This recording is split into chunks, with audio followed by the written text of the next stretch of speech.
She expected a thank you for one stray. He could barely speak when he saw the rest. The mule came back without me. That's how it started.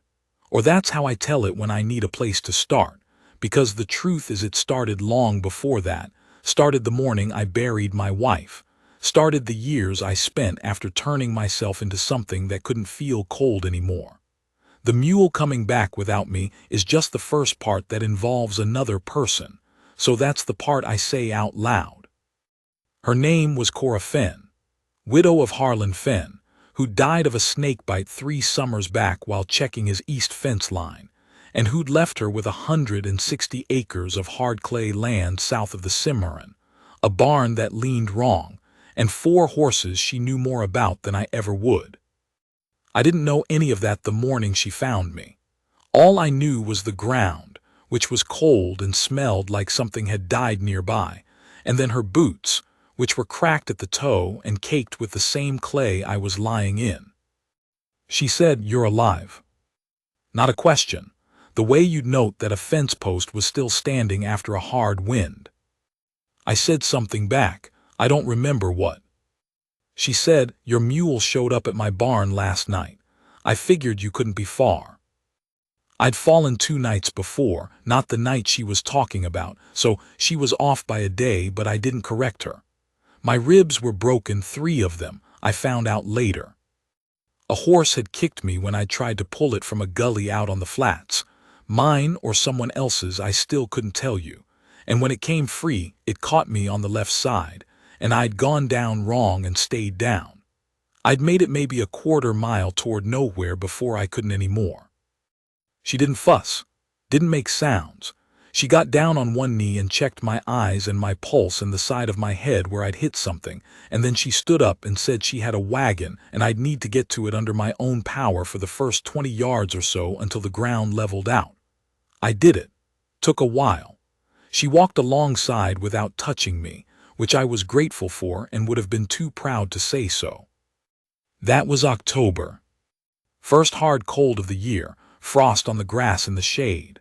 My name is Elias Cord. I was 54 years old and I had been alone for 7 years, and I had made a kind of peace with it, or what I told myself was peace, which mostly involved not thinking about it. She put me in a room off the kitchen. It wasn't a spare room exactly. It had a cot and a window, and that was it, and the window faced east, so when I was well enough to sit up I watched the sun come over her land every morning. She ran cattle, 30 head, and 2 horses she hired out, and 2 she didn't. She had a dog named Rue, brown and gray and old, who slept in front of the stove and didn't move much except to eat and to put her head in your lap at exactly the moment you didn't know you needed it. Cora brought meals. She wasn't cold about it, just she didn't make it into something. She set the plate down, said what was on it if it wasn't obvious, sometimes sat for a few minutes and sometimes didn't. I asked her once, 3rd or 4th day, what I owed her for the doctoring and the food, and she looked at me for a moment like she was deciding how honest to be. She said, "You can fix that barn roof when you're able. It's been waiting longer than you have." I said, "Yes, ma'am." She almost smiled. "Don't call me that, I'm not old enough for it." I was going to say she didn't look old enough for anything she was carrying, but I didn't know her and it wasn't my business, so I just nodded and ate the rest of my beans. She had nobody. I noticed that after a few days. No hands, no neighbors stopping by, no family. Once a week a man from town named Pedersen came out in a buckboard with supplies she'd ordered, and they exchanged maybe 30 words, and that was it. She did the work herself, all of it.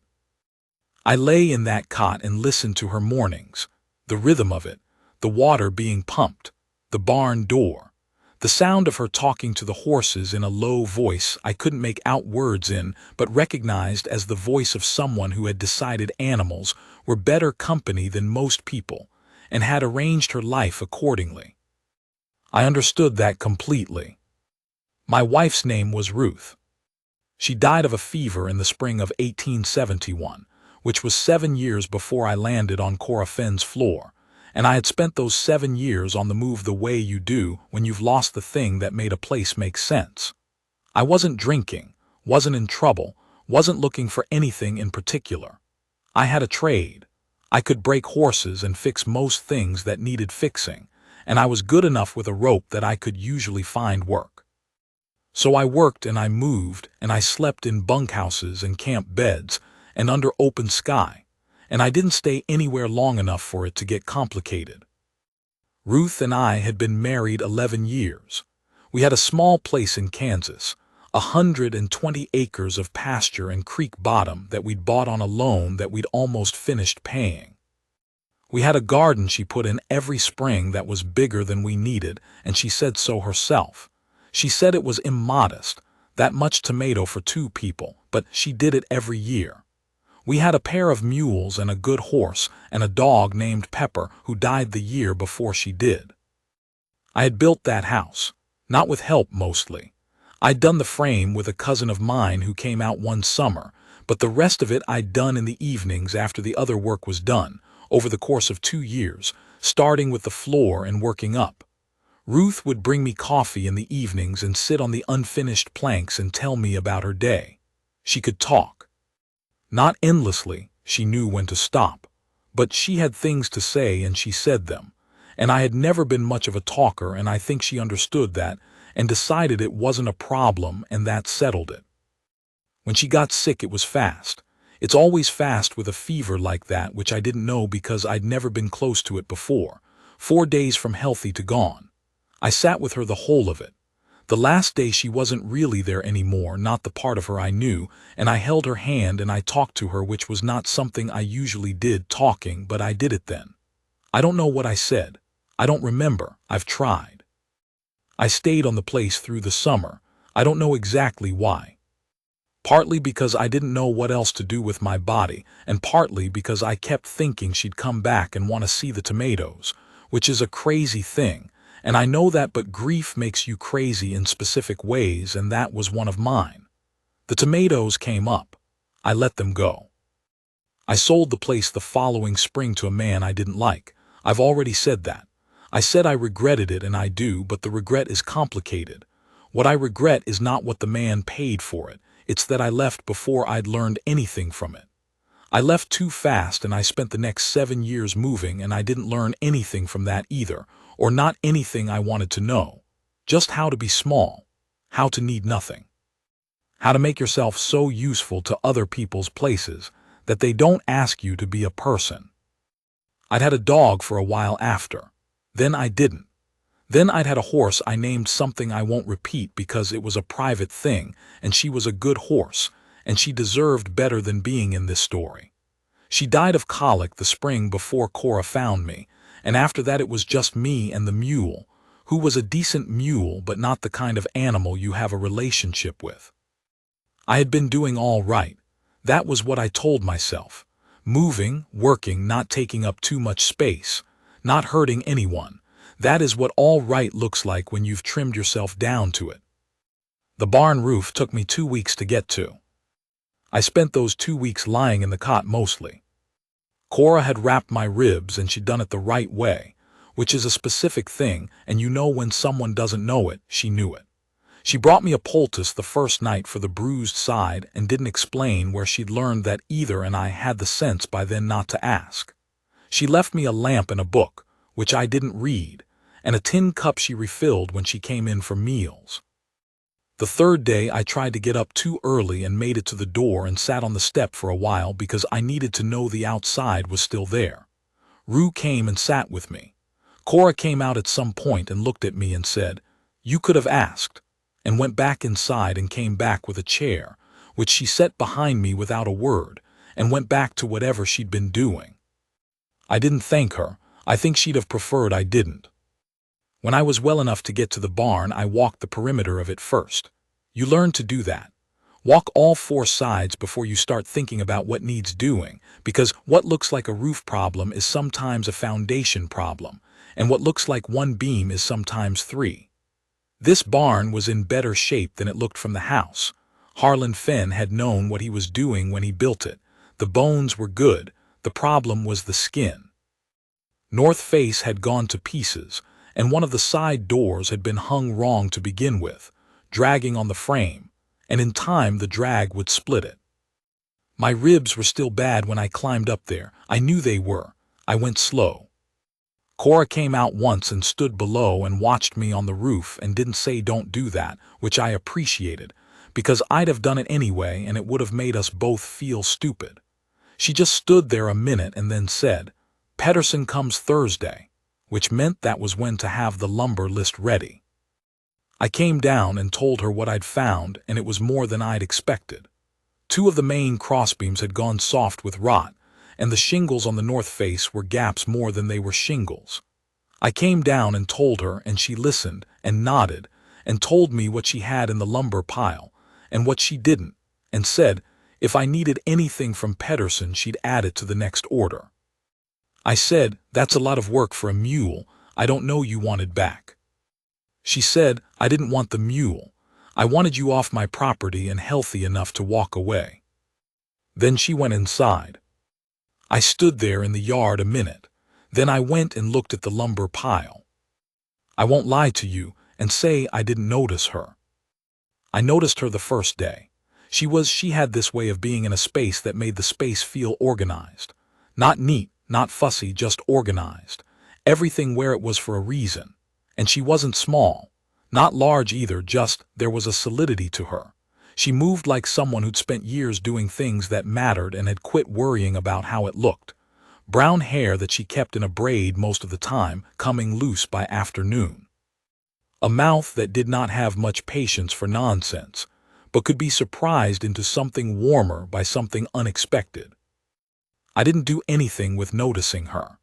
I was 54 years old and I had been worn down to a working machine and a box of memories I kept closed, and she was a widow with 160 hard acres and no help and no interest in complications, and I was going to fix her roof and then move along. That was the shape of it. But I stayed. I don't know exactly when it stopped being because of the ribs. Pedersen brought lumber. I rebuilt the crossbeams first and then worked my way across the north face shingle by shingle, and by the time I was done, it was a different roof, and I had an idea what else the barn needed, and I'd started on it before I thought to ask her. She came out and looked at what I was doing, rehanging the big door that had been dragging and would eventually split its own frame, and she didn't say anything for a long moment. Then she said, "I could pay you. I don't have much, but I could." I said, "Where am I going to spend it?" She looked at me then, really looked the way she didn't do that often, direct and a little careful. Then she said, "All right," and went back inside. I started sleeping in the barn after the second week, once my ribs let me, because it felt wrong to keep using the cot. She didn't say anything about that either. She just left a blanket on the rail outside the barn door the first cold night. One blanket, an old gray one with a frayed edge. I still have it, I'll get to that. There were things about her I learned by being nearby, not by being told. She'd had a son that I put together from a pair of boots hanging on a nail in the barn, child-sized, and a wooden horse on a shelf in the kitchen that was too good to be there by accident. I didn't ask. Some things you just know to leave alone. She couldn't sleep some nights. I could hear her in the kitchen sometimes past midnight, the stove door, the sound of water poured. Once I heard her outside, just walking the perimeter of the yard in the dark. I don't know if she knew I was awake and listening or not. I don't know what it would have meant if she did. She had a rifle she kept by the back door and she knew how to use it. I watched her drop a coyote at 50 yards one evening without pausing what she was saying to the brown horse. Just stopped, turned, shot, turned back, went on talking to the horse. I thought about the kind of years it takes to make a woman that matter of fact about survival. She had letters she wrote on Sunday evenings, sitting at the kitchen table. I never saw who to. She kept them in a box on the high shelf. She didn't like to be thanked. I noticed that early. Any time I said something that came near it, she deflected it or ignored it or changed what we were talking about. She would do something for you and it was just done, and that was the end of it. She wasn't cold. She just didn't want anything made of it. I thought about that a lot later. about what it means when a person has given so much that they've stopped expecting it to count for anything. November came in hard. The first real snow hit the second week of November, and it hit fast. The way it does out on the flats, you wake up and the world is different. The light changes before the snow does, goes flat and white even before a flake falls, and if you know it, you can feel it in the evening before, something in the air like a held breath. I'd been sleeping in the barn 3 weeks by then, and I woke up at maybe 4 in the morning with that particular cold that tells you the temperature dropped hard in the night. And I lay there and listened, and heard nothing and then heard everything, the silence that is snow falling. I got up and went and checked the horses and then got wood from the pile and brought it to the porch. When Cora came out at dawn, she looked at the wood and then looked at me and didn't say anything, which was the same as saying thank you in the way she did things.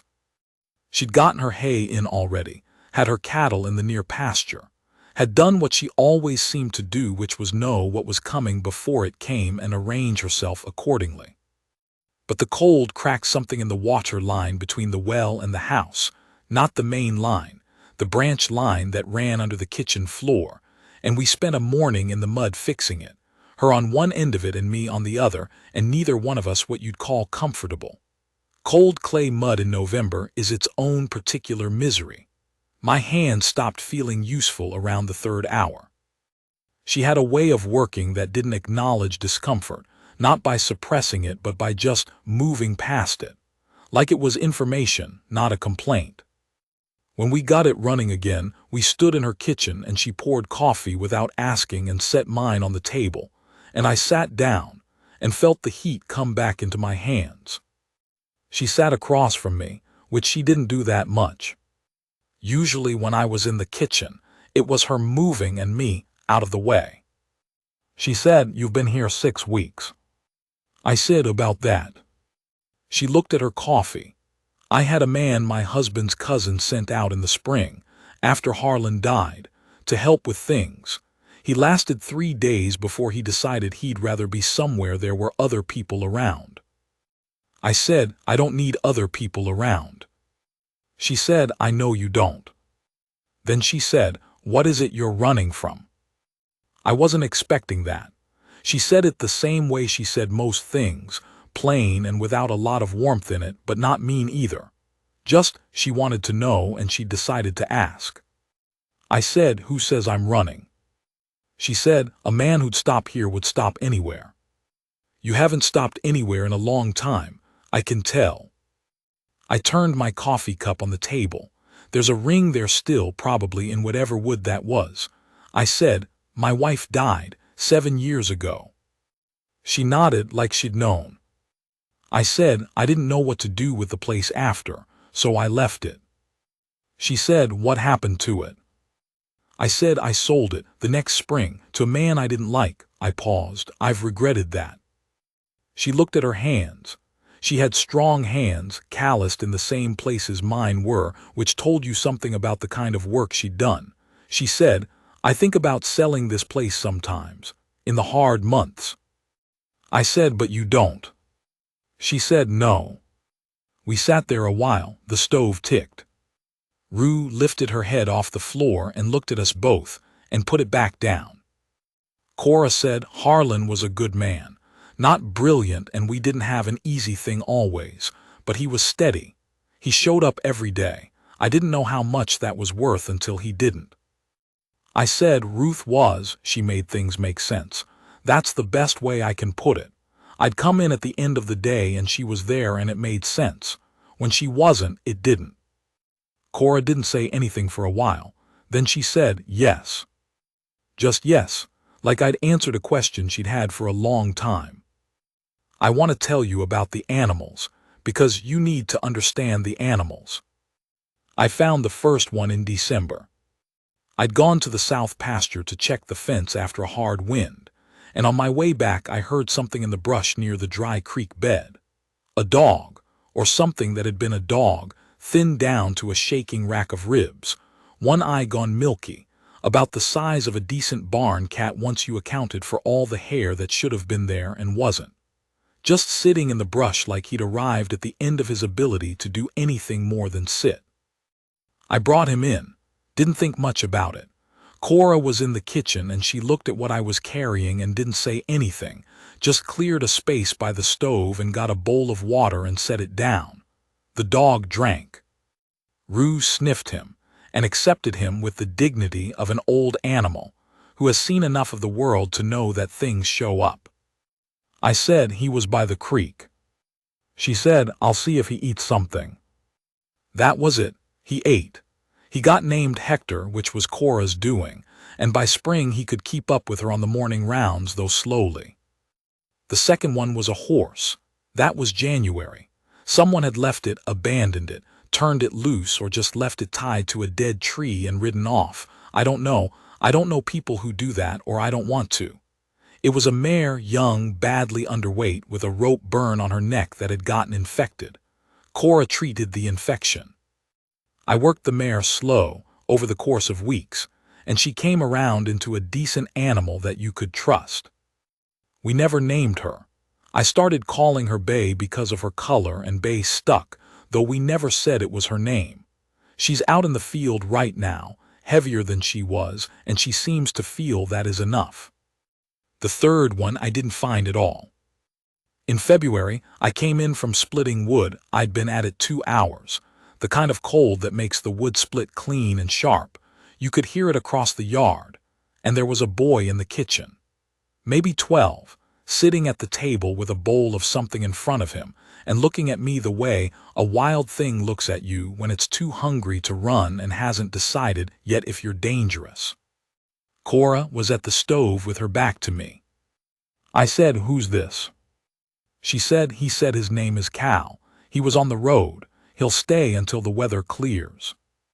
I looked at Cal. Cal looked at me. He was thin the way kids get when there hasn't been enough food for a while, that particular thinness that goes in the face first. He had a bruise on his left cheekbone, old enough to have gone yellow at the edges. I didn't ask about it. I said, "You want more of whatever that is?" He said, "Yes, sir." I got more from the pot and put it in front of him, and went to wash my hands. He stayed 3 weeks, slept in the barn with me the first night, which he seemed to prefer over the house, and I didn't argue. He wasn't afraid of me, or he got over it fast. Kids who have been on the road have a different relationship to strange men than kids who haven't. They read you faster, they decide faster, and once they decide, they're in. He decided about me by the second morning. After that, he followed me around most of the day, not asking much but watching everything, the way you watch when you're trying to learn the shape of a place. He was useful. I didn't need him to be, but I didn't stop him from being it. He could carry things and had a good eye, and he learned fast. After the first week, I started telling him why I did things the way I did them, not in a teaching way, just talking. It helped to talk. I hadn't known that. Cora moved him into the house after the second week when the cold got bad. She gave him a room and didn't make it into anything. He ate like something trying to make up for lost time and didn't talk much at meals, just listened. Once I heard him in the kitchen late, talking to Cora, and I heard her voice back, low and steady, and I didn't make out words, but I didn't need to. When the snow melted and the roads cleared, he came and stood in front of me in the yard with his hat in his hands. He said, "Thank you, mister." I said, "Don't thank me." He looked confused, slightly hurt. I said, "You can thank God and whoever made the weather change. Wasn't much of anything to do but wait it out." He put his hat back on and walked down the road to town, and I watched him go until I couldn't see him anymore. The road went flat and then curved south behind a stand of cottonwood, and he went around the curve and was gone. I stood there in the yard for a minute thinking about something I couldn't quite locate, about the bruise on his face, about his voice talking to Cora late at night, about the particular sound of a kid who's been alone deciding to trust someone. I went and found Cora in the garden, which she'd started to plan out even though the ground was still hard. I said, "You think he'll be all right?" She said, "I don't know. I gave him Pedersen's name in town, told him to say I sent him." I said, "That's good." She said, "It might not be enough." I said, "No." We stood there. The ground was still winter pale, nothing coming yet. She had a stick she'd been using to mark out rows. She said, "Thomas would have been 13 this spring." I didn't say anything. There wasn't anything to say to that. She drew a row in the dirt, then another parallel to it. I said, "I'll turn the soil when it's ready." She said, "I know you will." That was the end of it. We went back to our work, but I thought about it for the rest of the day, the way she'd said it, plain and careful, not wanting pity, just putting it down somewhere, handing it somewhere, and how I'd taken it and held it, and that was all that was required. It felt like something. I didn't know what to call it yet. Spring. Things are different in spring. The land comes back, which you'd think would be a comfort, and mostly it is, but it also reminds you of every spring before it, and sometimes that is a complicated thing. I'd spent 7 springs moving through other people's land and trying not to notice the season. This was the first one I stayed for in a long time. I'd turned Cora's garden soil in March, when the ground let me, and she'd started seeds in the window boxes in February. Little cups of dirt lined up on the sill in the kitchen where they got the morning sun. The seedlings were going by April, actual green coming up where there'd been nothing. I found myself checking on them. I didn't say anything about it. I'd been there since October, 7 months. The barn was solid now, better than solid. I'd braced the whole frame and replaced more than just the roof, and hung new doors and put a proper floor in the back stall where the ground had been soft. The house had had various things done to it. The east fence was rebuilt. A new section of water line. The kitchen step that had been rotting from the bottom, replaced. A latch on the back door that had never worked right, rehung. A dozen smaller things that I did without planning to, just because they needed doing and I was there. She paid me in room and board, which I'd told her I didn't need, and she did it anyway, which was her way of making it an agreement between 2 people who could walk away from it instead of a debt. That was how her mind worked. She didn't want to own anyone anything, and she didn't want anyone to owe her, so she kept the books as even as she could. I'd started to understand more about her by then. The way she managed things alone, which was not what you'd call efficient but was remarkably thorough. She kept a journal, not personal, practical. Dated entries about the weather and the cattle and the pasture grass and what work she'd done and what she needed to do. No feelings in it, just the facts of the land and what it needed. I saw it once on the table and I didn't read it, but I saw the handwriting, which was the same as in the letters. Careful, a little angular. She was a careful person. That was the thing. She didn't do anything without having thought about it first. Even small things. She'd stand at the kitchen window in the morning for a few minutes before she did anything else, and I came to understand that was not looking at nothing. That was her running through the day. Everything she'd decided to do by the time I saw her doing it, she'd already decided.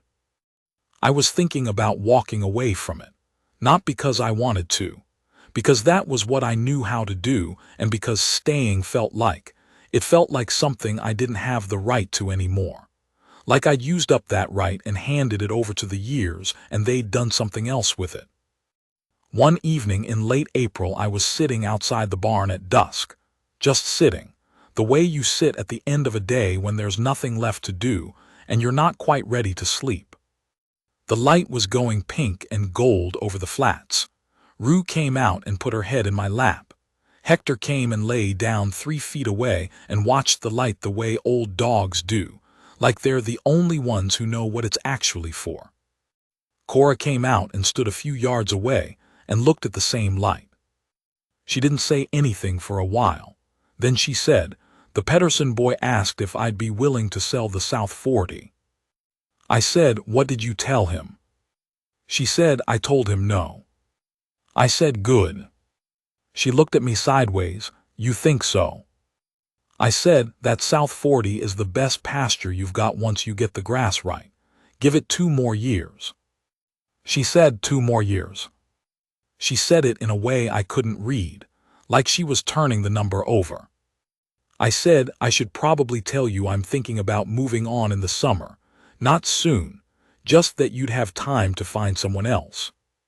She was quiet. Rue shifted her head in my lap. Cora said, is that what you want to do? I said, I don't know that it's about what I want. She said, what's it about then? I said, I don't know that I'm supposed to want things anymore. I don't know when that changed, it just did. She looked at me then, and her face was different from how it usually was. Not soft, exactly. She wasn't a soft woman, but something in it had come loose from its usual place. She said, come inside. I want to show you something. The shelf above the door in the back hallway was high enough that I'd never looked at it closely. She got the step stool from the kitchen and stepped up and brought down a box, the kind you keep papers in, and she set it on the kitchen table and sat down. She said, sit. I sat. She opened the box. There were papers inside, folded and unfolded, some of them worn at the creases. She set them on the table in front of me one at a time. I looked at the first one. It was a drawing, done in pencil, careful, on the back of what looked like a ledger sheet. It was a dog. It was Rue. I said, who drew this? She said, Thomas, my son. He died the winter before Harlan did. I looked at the drawing. It was a good drawing. The dog's head, her ears slightly lopsided, the way her right eye drooped at the corner. A child who saw things clearly. I said, I'm sorry. She said, I know. She set another paper down. This is the letter I wrote to Harlan's family when he died. I never sent it. I wrote it and I couldn't send it, and now I don't remember exactly why. She set another one down. It was a deed. This is the land, she said. Harlan's name and mine both. I had them put my name on the deed before we were 6 months married. I don't know if that was unusual. It felt like something I needed. I said it was smart. She said, yes. She looked at the papers on the table. I want you to see these things because I'm about to ask you something, and I think it won't mean what I want it to mean unless you understand who you're talking to. Not just the woman who found you in the mud. The whole of it. I didn't say anything. There wasn't anything to say to that. She said, the letters in the box on the high shelf, the ones I write on Sundays. I said, I noticed them. She said, I started writing them after Thomas died. I needed somewhere to put things. I wrote to Thomas for a while, and then to Harlan after he was gone, and then to people I knew who I'd lost track of. She looked at the box. 2 years ago I started writing to a man I thought might come back someday. A man I didn't know, hadn't met yet. I looked at her. She said, I know how that sounds. I said, it sounds like something a person does when they know something is coming before it comes. She looked at me for a long time, then she said, I want you to stay. I'm not asking you as a hand.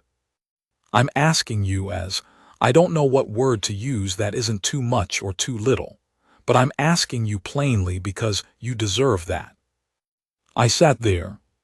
She said, you've been here 7 months and you have put yourself into everything you've touched and you haven't asked for anything, and I know what that costs. I have been doing it for years, and I don't want you to do it anymore if you're doing it because you think you don't have the right to stay somewhere. I said, Cora. She said, I'm not finished. She folded her hands on the table the way someone does when they want you to know they've decided something. You found Hector. You gentled Bay. You sat with Cal for 3 weeks without making him feel like a burden. You rebuilt this place from the frame out, and you told me you were thinking about leaving like you were reporting the weather. She stopped. Those are not the actions of a man who doesn't care where he is. I said no. She said, then stop acting like one. I put my hands on the table. They were shaking, which was not something they'd done in a while, not from cold and not from the ribs and not from anything physical. I looked down at them and then I stopped looking at them. I said, my wife after she died. I thought about it for a long time, what I'd done wrong. If I'd missed things, if there were signs and I wasn't paying attention, I don't think there were. I think it was just the fever. But I spent a long time I stopped. I spent a long time not being sure I deserved to have been with her to begin with. Because how could something that good happen to a man like me, and then I stopped again. Cora said, Elias. I looked up. She reached across the table and put her hand over mine. Both of them, her two hands over my one. She said, something that good happened to you because you earned it, because of what you are. And then it was taken from you, which was not your fault and not anything you deserved, and you have spent 7 years punishing yourself for surviving it. She pressed my hand. That's done now, if you'll let it be. I didn't say anything for a while. The stove was going. Rue had come in from outside and put her head down by the stove. The dark was full against the window. I said I looked at those boots in the barn, the ones on the nail. I knew what they meant, but I never said anything. She said, I know you didn't. I said I didn't know how to say something that mattered. She said, you put a floor in his stall, the back stall where the ground was soft. That was his horse's stall. You didn't know that, but you made it level, you made it good. Her hands tightened on mine. That's how you say something that matters. I looked at her. This woman with the cracked boots and the steady hands and the high shelf with the letters, to a man she hadn't met yet. I said, I don't know what I can give you. I'm 54 years old and I'm not what I was. She said, I'm 47 and neither am I. I don't want what you were. I want what you are. She looked at me straight. A man who shows up every day. That is what I know how to love. That is what I have always known how to love. And you've been doing it for 7 months without anyone asking you to. I turned my hand under hers and held it. We sat there. There's a thing that happens when you've been alone a long time and you've made your peace with it, or what you're calling peace. You build a wall around the place where things used to live. Not a mean wall, not even a deliberate one, just what happens when you keep moving and keep not feeling things. And then someone sits across from you in a kitchen and tells you plainly that they see you. Not the useful version of you, not the man who fixed the roof. You, the one underneath. The one you'd stopped introducing. And the wall it doesn't fall, it's not dramatic, it just stops being necessary. I held her hand and the stove ticked and Rue breathed by the fire, and outside the dark was full of the plains, and the spring coming and the smell of it. I said, I'm not leaving in the summer. She said, I know. And she almost smiled, which was more than enough. I'll tell you the part about the letters. She didn't offer and I didn't ask, not then and not for months. They were hers. But one Sunday in October, we were coming up on a year since she'd found me in the mud, though neither of us marked it out loud. She came to the barn where I was working and she had one of the letters in her hand. Folded. She held it out. She said, you don't have to read it. I wiped my hands on my pants and took it. Unfolded it. It was 2 pages, her handwriting, which was careful and somewhat angular. I read it standing up the way you read something you're not sure you have the right to, close but not settled into it. I'm not going to tell you everything that was in it because some things are not mine to repeat. But I'll tell you this. She had written to a man she was imagining. A man who was tired. A man who had been useful so long he'd forgotten he was also a person. She wrote about what she'd learned from watching Harlan die, which was that a good man leaves a particular kind of absence, a shaped one, the outline of everything he was, and she'd had 3 years to study that outline and understand what had been inside it and what she'd need again someday if she got it.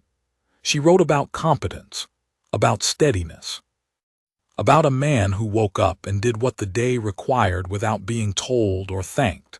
Not because he had no feelings, but because his feelings were built into his hands, into how he worked, into what he paid attention to. She'd written it 18 months before I showed up.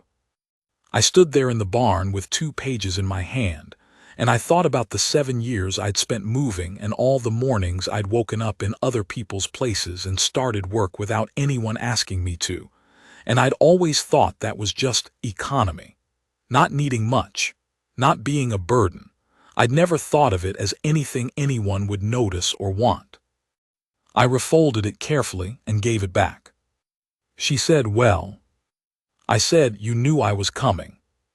She said, "I knew someone was. I didn't know it was you specifically."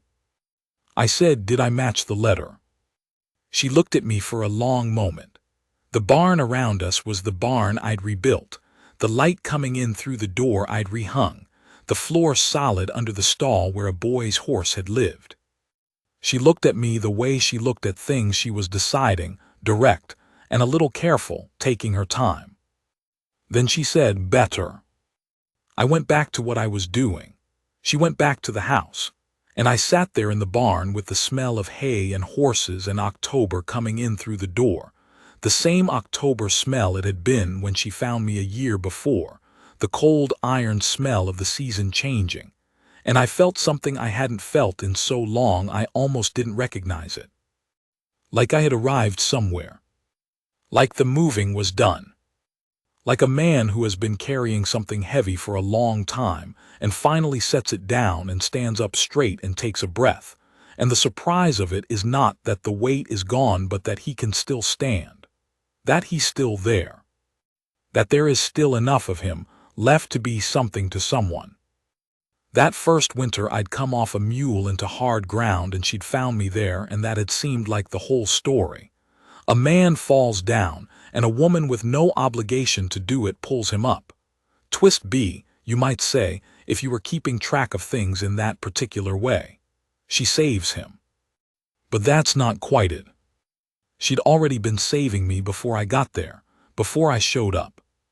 She'd been putting herself into a piece of land that was too big for one person, and keeping it alive through 2 hard winters and a grief I could barely stand to think about.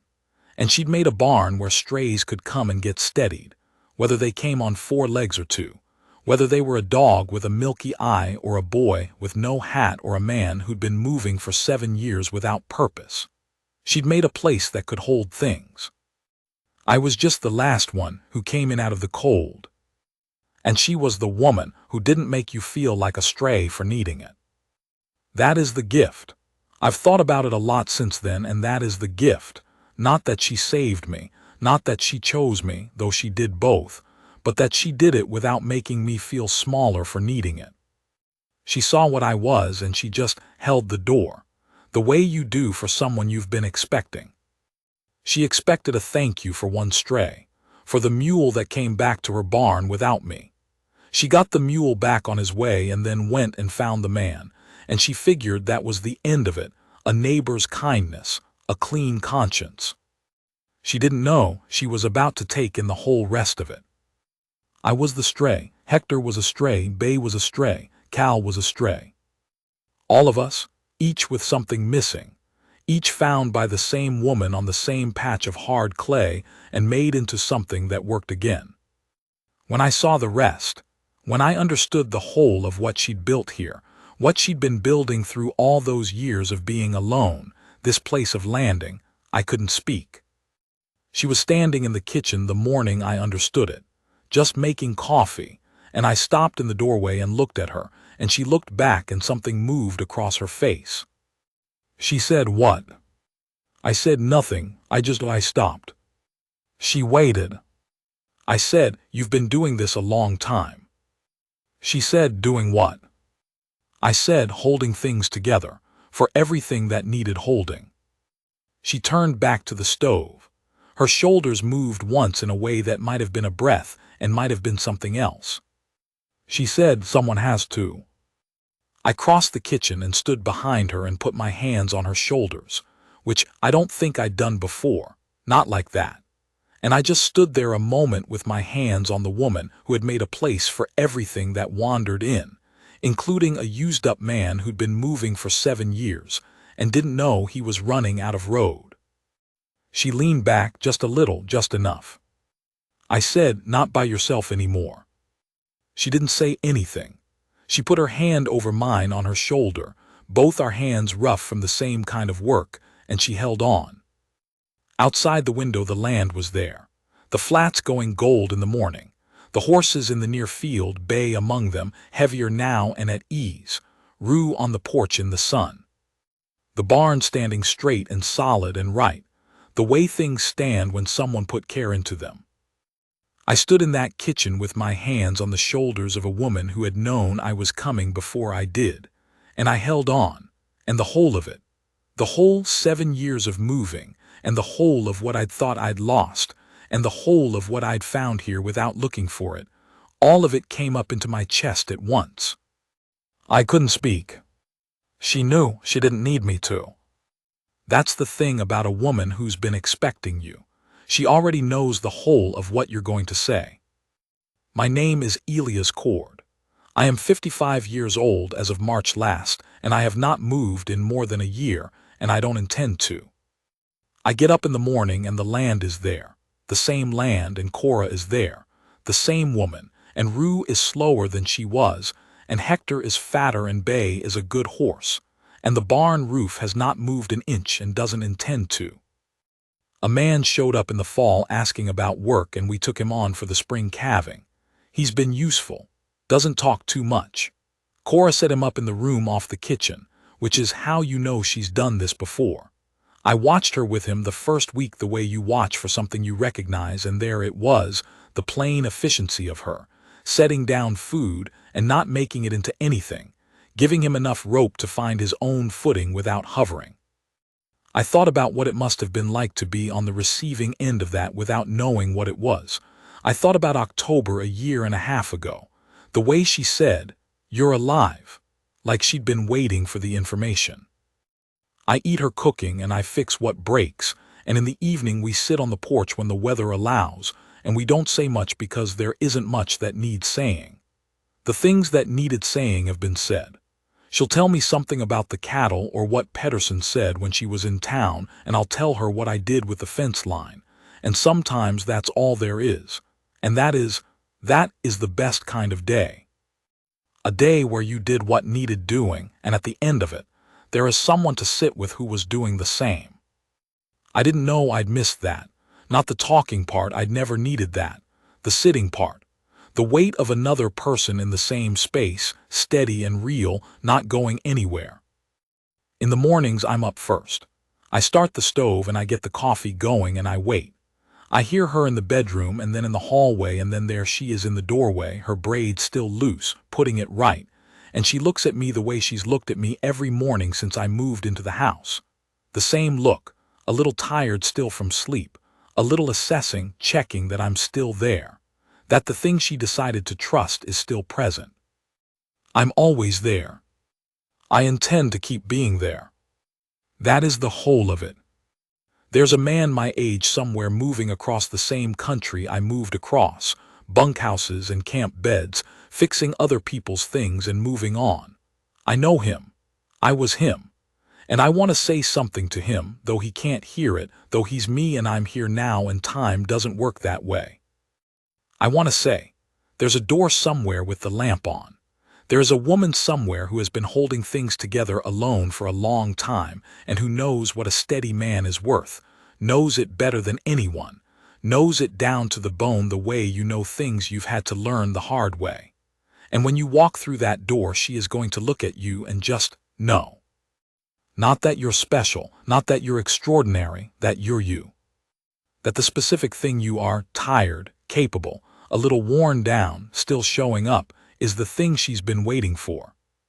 That's it, that's all of it. Just let her hold the door. The gray blanket with the frayed edge is on our bed. It's been washed so many times the gray is lighter now, almost silver.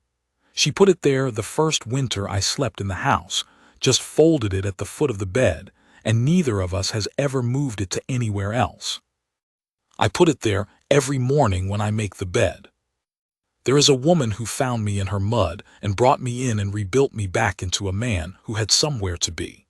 And every morning I make the bed with that blanket, and I know where I am, and I know who I'm with, and I know what I'm for. That is what I've got to say.